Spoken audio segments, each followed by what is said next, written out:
Estamos na tela, é festa sem parar, no canal. Imagine um tempo em que o céu noturno era um mistério inexplorado, onde as estrelas eram vistas como entidades divinas e os planetas, como mensageiros dos deuses. Bem-vindos ao século XV, uma era repleta de teorias astronômicas bizarras e personagens excêntricos que moldaram a história do cosmos. Naquela época, muitos acreditavam que a Terra era o centro do universo. A teoria geocêntrica, proposta por Ptolomeu, era aceita como verdade absoluta.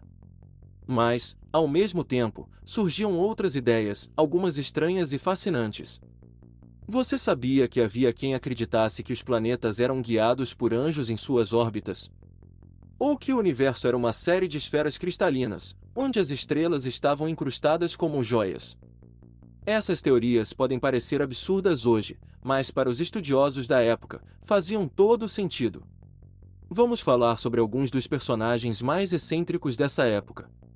Por exemplo, o astrônomo francês Nicole Oresme, que no século XIV, um pouco antes do nosso período, sugeriu que a Terra poderia girar em torno de seu próprio eixo.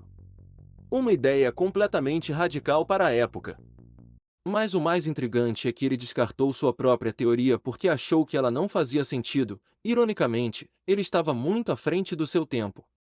Já outro personagem, o italiano Paolo Toscanelli, acreditava que o caminho para as Índias Ocidentais poderia ser alcançado navegando para o oeste através do Atlântico, uma ideia que inspirou Cristóvão Colombo, mas que tinha uma base astronômica completamente errada.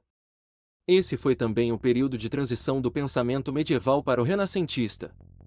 A astronomia começou a se libertar das amarras da astrologia, e as observações celestes passaram a ser usadas para mais do que apenas prever o destino dos reis. Em 1473, nascia Nicolau Copérnico, o homem que, algumas décadas mais tarde, revolucionaria a astronomia ao propor que era o Sol, e não a Terra, que estava no centro do universo.